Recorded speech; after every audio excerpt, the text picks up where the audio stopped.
In 1971, the second most powerful man in China disappeared. Not arrested, not on the news, just gone. His name was wiped from books. His pictures were taken down. And the only clue to what happened to him was a burnt-out plane in the middle of nowhere with no survivors. This is a story they tried to erase. His name was Lin Biao. He was a war hero. He helped Mao Zedong win control of China. And for a while, he was Mao's right-hand man, the one everyone said would take over one day.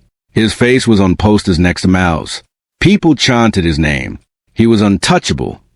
But behind closed doors, things were falling apart. Mao started to see Lin Biao as a threat, and Lin Biao started to fear for his life.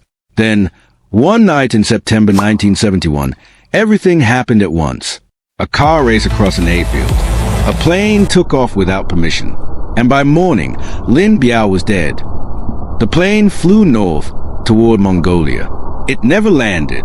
Hours later, it crashed in the desert and burned. Everyone on board died. Lin Biao, his wife, his son, and a few loyal officers.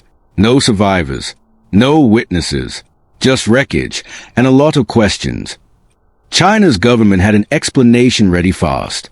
They said Lin Biao tried to kill Mao, that he failed, and that he was running away to the Soviet Union when his plane crashed. Case closed. Also, they wanted everyone to believe. Here's the problem. If Lin Biao was escaping to safety, why was his plane almost out of fuel? Why didn't it carry enough to even reach the border properly?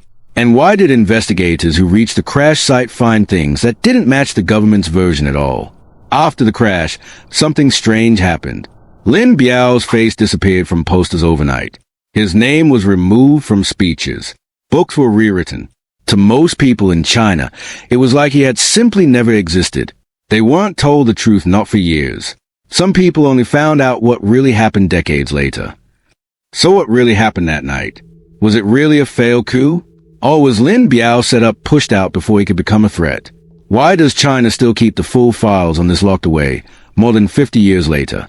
A man who once stood beside Mao, erased in a single night. A plane that crashed with no real explanation. And a government that's still not telling the whole story. If this happened to the second most powerful man in China, what else has been buried? Make sure you're subscribed, because the next story we're covering might be even harder to believe.